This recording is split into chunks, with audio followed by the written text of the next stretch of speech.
AITA for refusing to help raise my fiancé's baby after I overheard her in the kitchen? I'm 28 years old. I am a union electrician and I make about $85,000 a year. Not rich, but solidly middle class. I have my own place, my pickup is paid off, and I have been busting my tail at work since I was 18 to build something stable. I lost my father at 16, so I have always taken responsibilities very seriously. My fiancée, Caitlin, 26, works in a high-end nail salon doing gel sets for moms who drive Escalades. She makes good tips, but it is super irregular. We have been together for almost 3 years.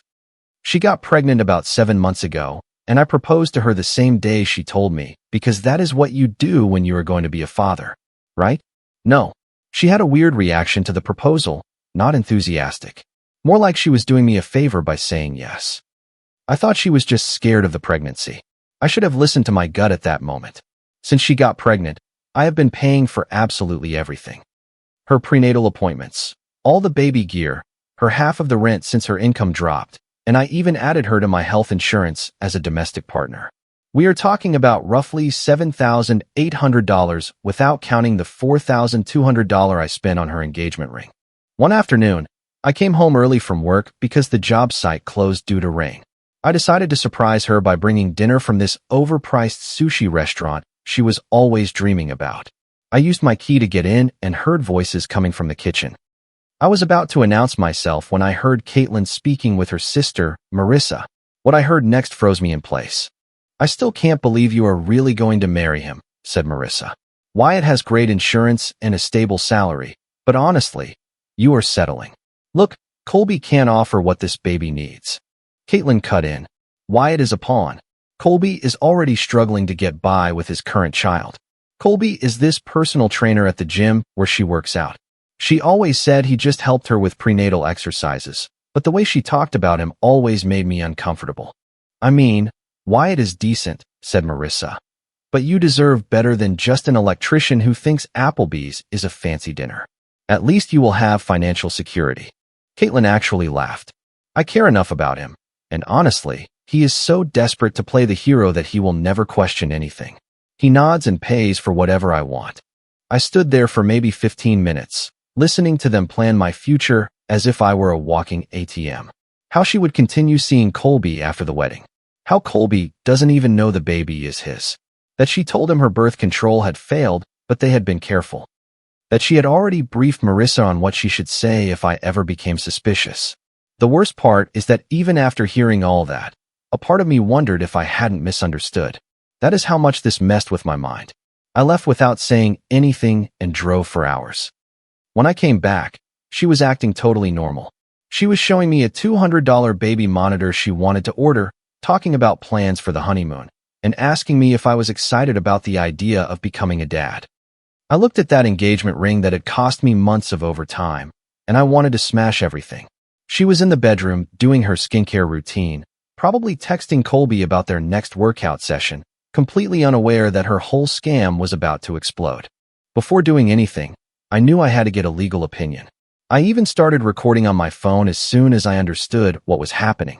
My state is a one-party consent state for recordings. My uncle is a lawyer, so I wanted to consult him. I went into detective mode. I gathered all my documents. The first thing I did was tell Caitlin that I had to stay a few days at my buddy Jordan's place because I was stressed by the wedding costs. She looked relieved, saying it would give her time to focus on preparing for the baby. That should have been a huge red flag.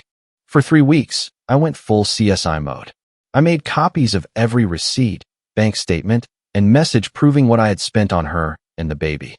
We are talking big sums: prenatal vitamins, medical visits, that $800 crib she absolutely had to have, paying her car note twice, groceries, and that pregnancy massage package she supposedly desperately needed.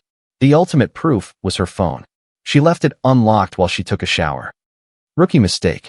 I found months of messages between her and Colby. It wasn't just an affair. They were planning their whole life together. They talked about how to handle the transition after my marriage, and how they would end up being together without disrupting the financial stability. In one message, she literally called me the bank. And here is the part that really twisted my brain. She was lying to Colby too. She told him she was on the pill and that the pregnancy was a total accident. The guy has no idea she got pregnant on purpose. This woman is playing 4D chess while we are playing tic-tac-toe. I called my Uncle Harrison, and he put me in touch with a colleague specializing in paternity fraud. Yes, it really exists enough for there to be specialists. Who knew? Harrison told me to get a prenatal paternity test before anything else. It is more expensive than waiting for the birth, but it would give me irrefutable proof. I organized it through my doctor by saying I wanted to screen for genetic problems because my father died young. The results came back 2 days ago. 0% chance that I am the father. Seeing it in black and white is different than just feeling it deep down.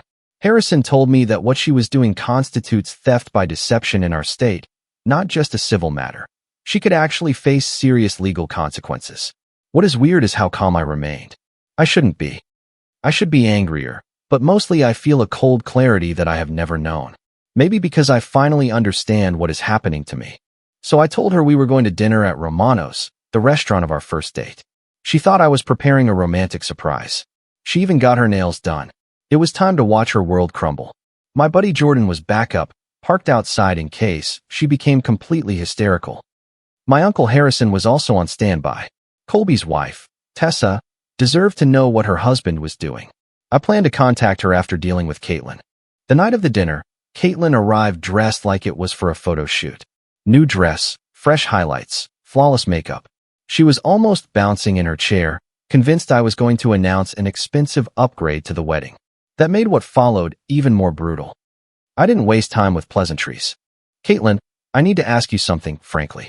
Is there anything regarding this pregnancy that you haven't told me? The change was immediate. For a split second, pure panic passed through her eyes before she put her mask of innocence back on. What do you mean, babe? You are scaring me a little. I know about Colby. All the color left her face. She started stammering, trying to understand what I knew. I don't know what you were talking about. Colby is just my trainer. You know that. I have the results of the paternity test, Caitlin. I know this baby isn't mine. She stared at me for maybe 30 seconds without saying a word. Then the tears arrived. But they were the most obvious fake tears I have ever seen. You could almost see the gears turning in her head. Wyatt, please, let me explain. It is not what you think. Go ahead, explain. She invented a whole tearful story about how it was just a single mistake.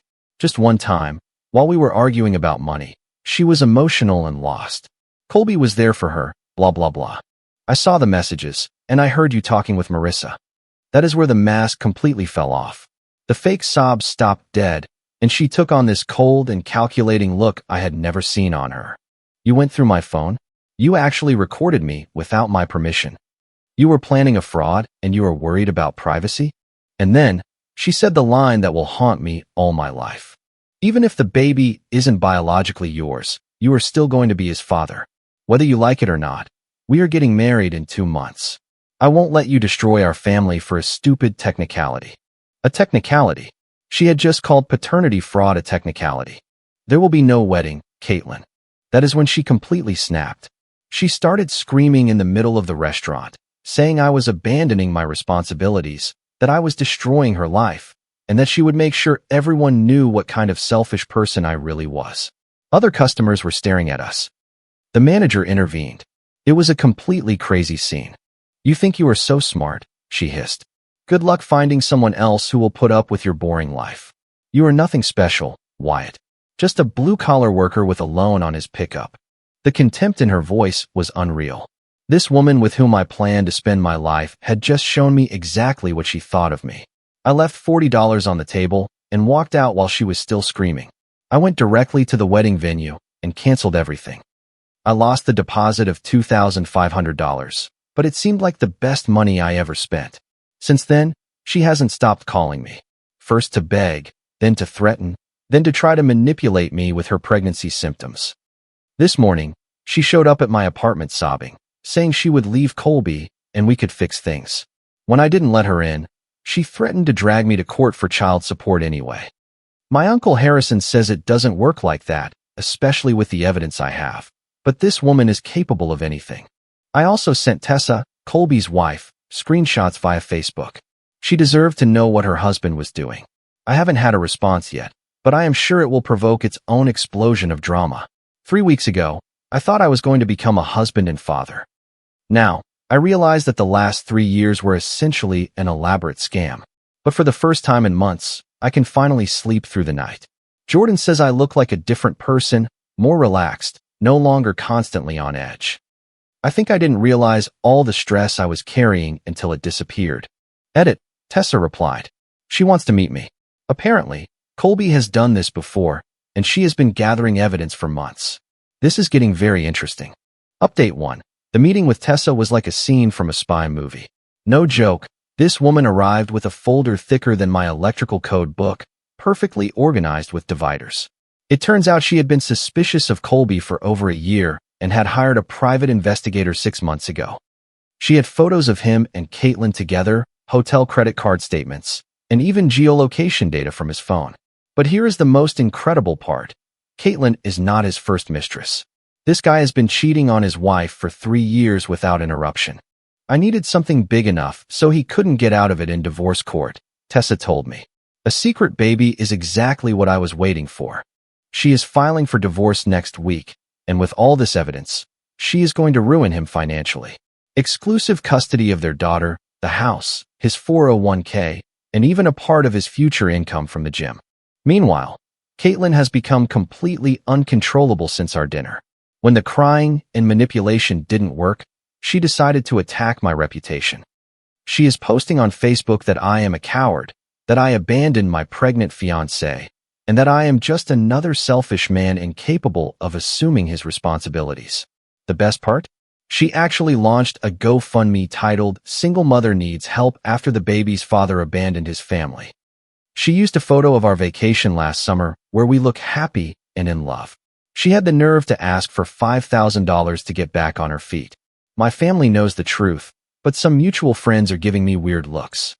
It is crazy how quickly people assume I am the bad guy just because she is pregnant. But Caitlin made her biggest mistake when she tried to threaten me legally. She had a shady lawyer send a demand letter claiming I owed her child support regardless of paternity because I had assumed the role of father and funded the pregnancy. My uncle Harrison literally burst out laughing reading that. That is when we went on the attack.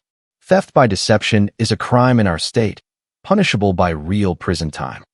Harrison's colleague sent a response to Caitlin's lawyer stating, in essence, your client attempted to commit fraud by deceiving our client about paternity with the intention of obtaining financial support under false pretenses. Cease all contact, or we will initiate criminal proceedings. She dropped the child support threats very quickly after that. But we also had legal documents served to Colby, establishing him as the biological father and demanding child support. His lawyer asked for proof. So we sent the results of the paternity test, as well as certain messages between him and Caitlin. 2 days after Colby was officially notified, guess who showed up at my apartment? Not her this time. Furious. Caitlin looked like she hadn't slept for 72 hours. Messy hair, runny makeup. We need to talk now. She tried to force her way past me, but I blocked the door. You can't do this to Colby. He has a family to think about. He had a family, I corrected, and that is not my problem. You don't understand. He can't afford to pay child support now. Tessa is taking everything in the divorce. You are destroying his life for nothing. The audacity was so disturbing. She was seriously asking me to take Colby's financial situation into account, as if her affair baby was my responsibility. You should have thought about that before you decided to play family, I replied.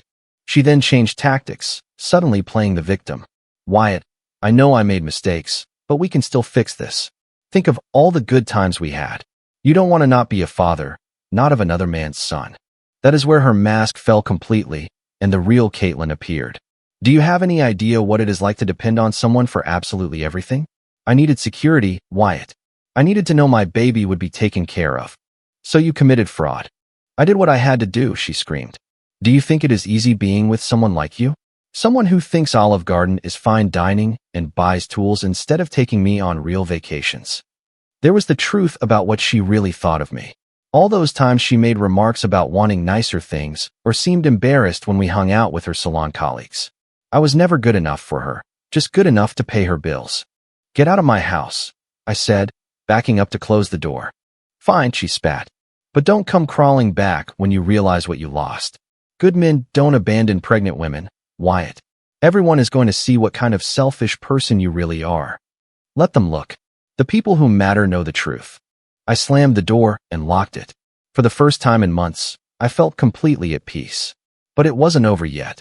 The next day, Colby called me crying like a total loser. Wyatt, man, please, don't ruin my life.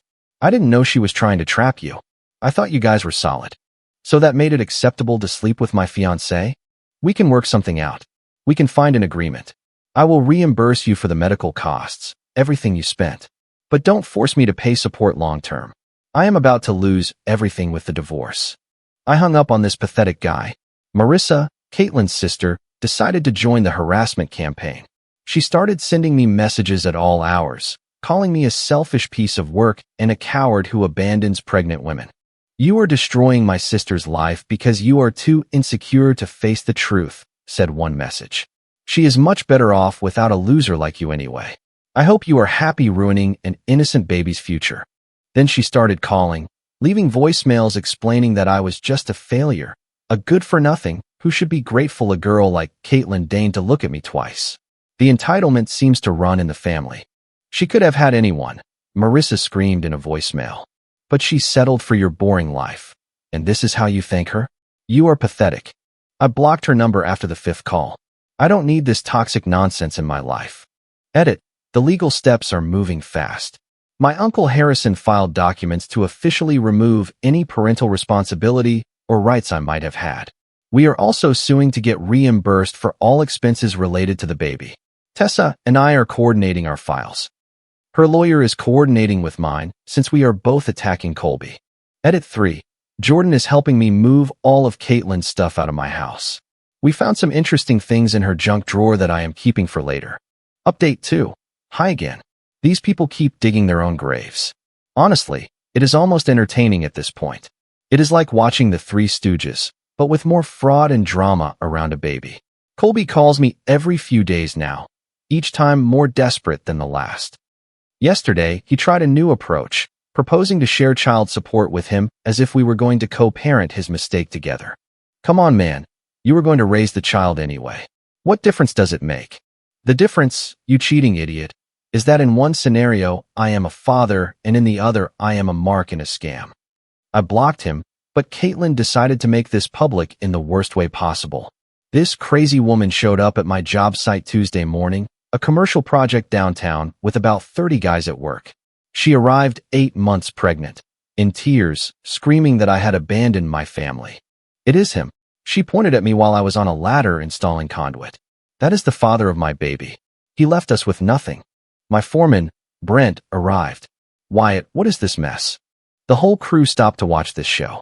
She was sobbing, saying I had promised to marry her, that I was leaving her homeless, and that she didn't know how she was going to feed the baby. I calmly climbed down from the ladder and walked up to her. Caitlin, you need to leave now. I won't leave until you do the right thing. Everyone deserves to know what kind of man you really are. So, I took out my phone and played one of the recordings. Her voice, perfectly clear, talking to Marissa about how I was just the bank and that Colby was the real father. The whole job site went silent. Does anyone else want to hear the rest? I asked. Nobody said a word. Caitlin's face turned white, then red. Then she started screaming about illegal recordings and invasion of privacy. Brent told her to get off the site or he would call the police. She left, but not before screaming that I would regret having humiliated her like that. My coworkers were looking at me as if I had grown a second head. Then Jordan, who works on the same site, started clapping slowly.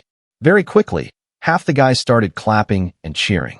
Well, that was more dramatic than a movie, Jordan announced to everyone. Wyatt just unplugged himself from the Matrix. Guys, that woman had more twists than our electrical wiring. Brent took me aside after.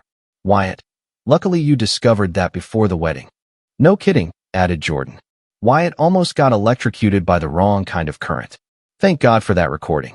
You could say he had the right tools for the job, someone joked. The guys were dying of laughter. Jordan continued. She wanted Wyatt to be the father.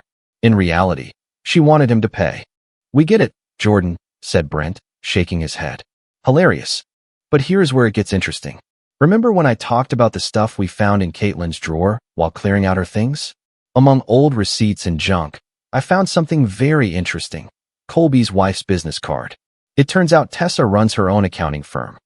I called her, and we had a very productive conversation. It seems Colby is hiding money in anticipation of the divorce, moving cash, underreporting income, the whole 9 yards. Tessa was trying to track it, but she needed someone with access to Colby's personal life. Guess who possesses months of messages between Colby and Caitlin talking about money, future plans, and his financial situation? Tessa and I met up yesterday, and I showed her everything. Colby tells Caitlin he earns way more than what he declares in court. He was also planning to quit his job at the gym and move to another state with Caitlin after the baby was born, which would make enforcing child support much more complicated. That is gold, Tessa said, taking photos of everything. He claims to make only $35,000 a year, but these messages show him talking about a salary of $60,000 plus side income from private coaching. We are building a case that is literally going to destroy Colby in court. Hidden income, plans to flee the state, admission of adultery, proof he fathered a child while married. Tessa's lawyer says it is going to be beautiful to watch, but I am not done yet. Caitlin is spreading lies about me everywhere on social media, trying to destroy my reputation. She posted in local Facebook mom groups saying I was a coward, shared my photo, and even published the address of my electrical company asking people to spread the word about what kind of man they employ.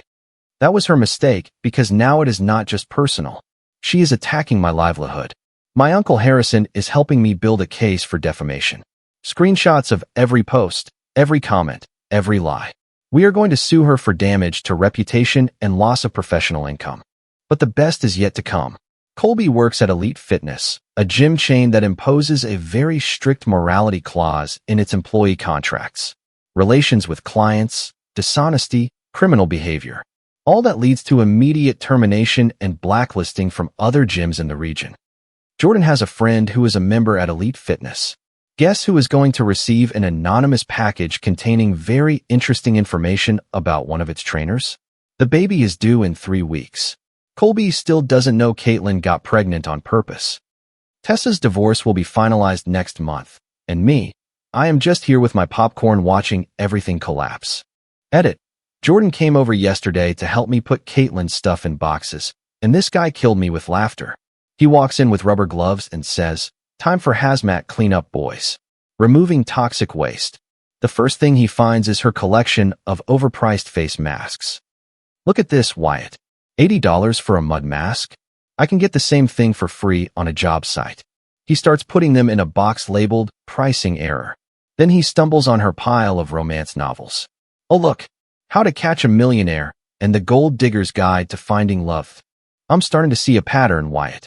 It is basically a manual explaining what she did to you.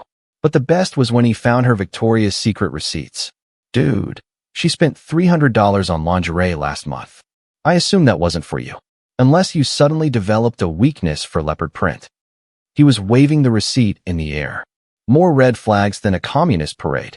We found her diary. I didn't read it, but Jordan couldn't resist. Listen to this one. Colby makes me feel alive, but Wyatt makes me feel safe. Wyatt, you were dating a walking contradiction. It is like saying, I love pizza, but I'm going to marry broccoli because it's healthier. By the end, Jordan had turned organizing her stuff into a real stand-up routine.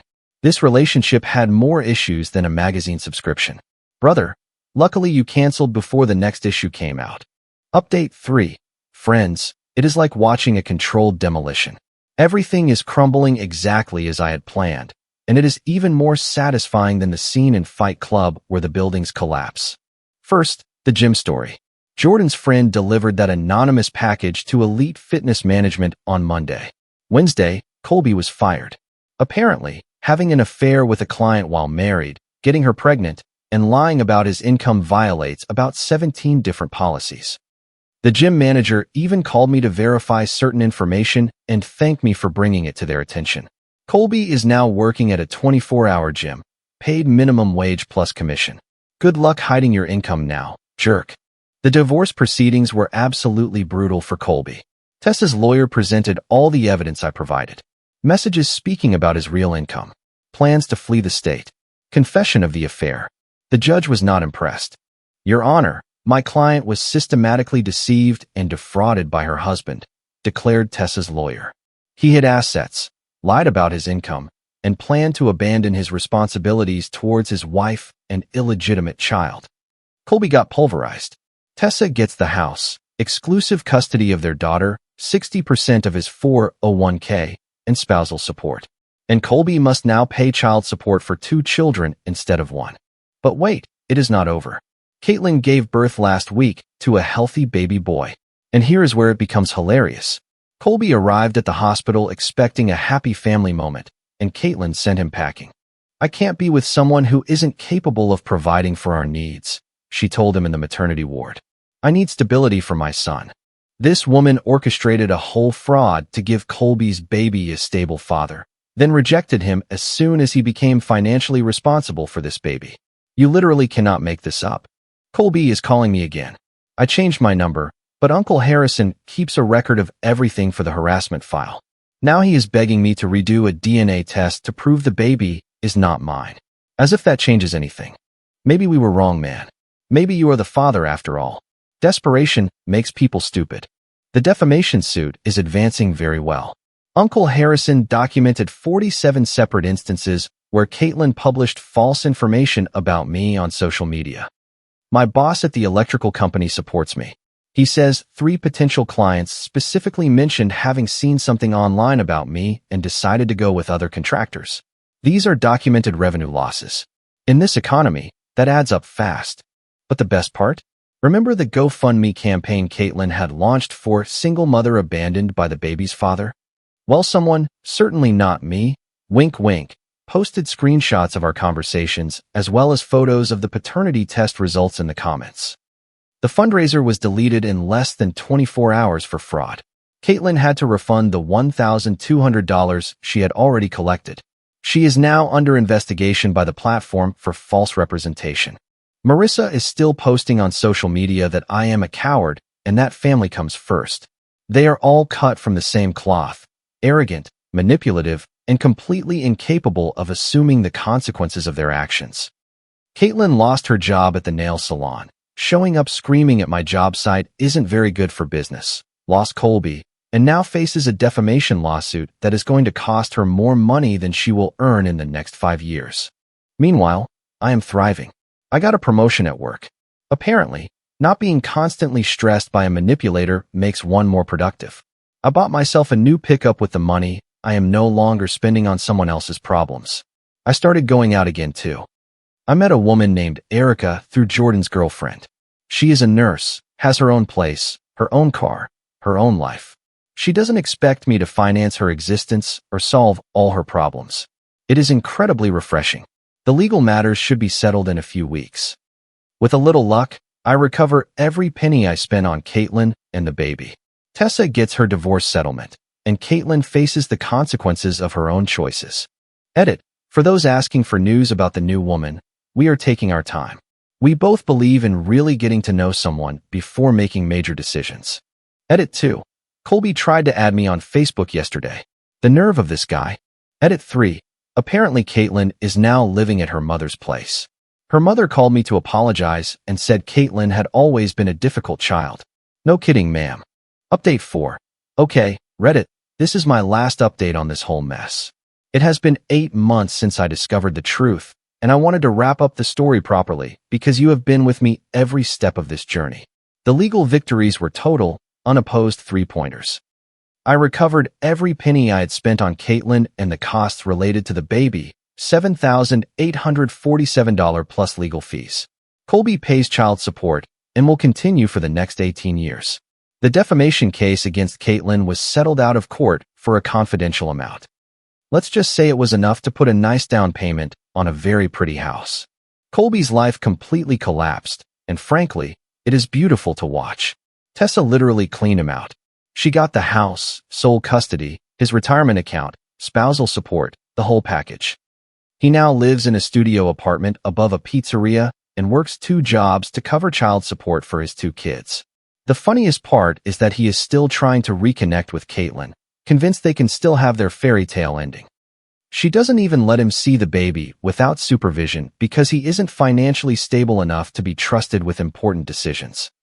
This woman literally built her whole scam to ensure Colby's baby is stable father, then rejected him as soon as Colby became the one who actually had to provide that stability. It is like watching someone play chess while eating the pieces. Caitlin's life is exactly what she was trying to avoid by scamming me. She is a single mother, works at a gas station, lives with her parents, and struggles to make ends meet. Her Instagram went from photos of overpriced dinners and designer bags to complaints about the cost of baby formula and sleepless nights. She tried to contact me again about 2 months ago. Not to reconcile. No. To ask me if I would be willing to help her from time to time with the baby's expenses since I had already invested so much. The level of delusion is mind-blowing. I blocked her immediately. My life. A 180-degree change. The promotion at work came with a $15,000 raise. I bought a house in a nice neighborhood, 3 bedrooms, 2-car garage, and a decent yard for barbecues and nights with friends. Jordan helped me move in and told me it was the happiest he had seen me. He arrived with a cooler full of drinks and a t-shirt that said, "Moving sucks, but at least you're not a single mother." "Welcome to your new bachelor pad, Wyatt," he announced. "No more walking on eggshells, no more funding someone else's lifestyle, and especially no one to complain about your tool collection." He walked around the empty house, commenting on everything. "Here is the kitchen where you will cook whatever you want without someone complaining about carbs. Here is the living room where you can watch sports without hearing that football is stupid and violent. And this," he said, opening the garage door, "is the place where your tools will live in peace without being called junk." Then he opened the master bedroom. "And here, my friend, is where you will sleep peacefully knowing nobody plans to trap you with a baby while you sleep. Sweet dreams are made of this, Wyatt." While we were setting up my new TV, Jordan raised his drink. "To Wyatt's new house.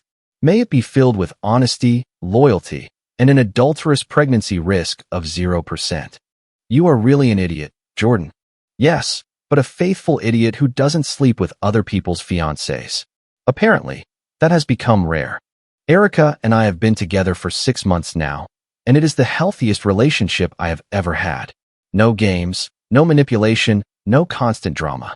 She actually participates in conversations instead of nodding at everything I say. She pays for her own stuff and doesn't wait for me to finance her lifestyle. Revolutionary concept. We are talking about moving in together next year. She knows the whole story with Caitlin and says it helps her understand why I am sometimes cautious about certain things. Having a partner who genuinely cares about your emotional well-being changes everything. The best revenge is living well, and I am absolutely crushing it. Good job, beautiful house, healthy relationship, money saved aside, and 0 tolerance for manipulative nonsense. I am a totally different person than I was a year ago. This experience taught me exactly what I accept and what I will never accept in my life. To all the guys going through something similar, trust your gut. If something feels off, it probably is. Don't let anyone make you believe you are paranoid or unreasonable. Document everything, get a lawyer, and don't be afraid to walk away from people who don't respect you. And to the women reading this, not all men are walking ATMs. Some of us want real partnerships, not financial arrangements disguised as relationships. This is my last update on this whole story.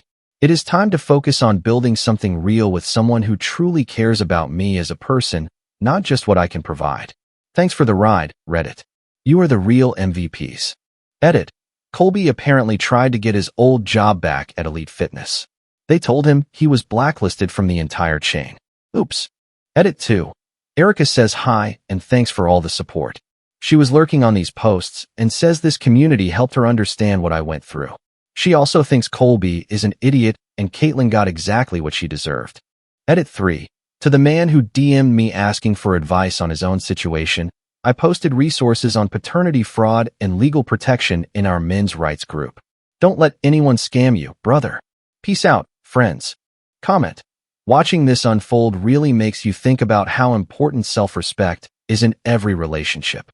It's a powerful reminder that your peace of mind is worth protecting. Sometimes the hardest thing to do is listen to that quiet voice inside that warns you something is wrong. Walking away from a situation that drains you takes immense courage, but it can open the door to the life you actually deserve. Real love should never feel like a transaction or a constant fight for basic respect. You have the power to rebuild your reality on a foundation of honesty and genuine connection. Taking responsibility for your happiness means refusing to settle for anything less than full transparency. No matter how difficult things feel right now, clarity and peace are waiting on the other side. I hope this reminds you to value yourself enough to set strong boundaries and choose a path that brings you real joy. If you like the stories, don't forget to leave a comment and support the channel by subscribing. See you in the upcoming stories.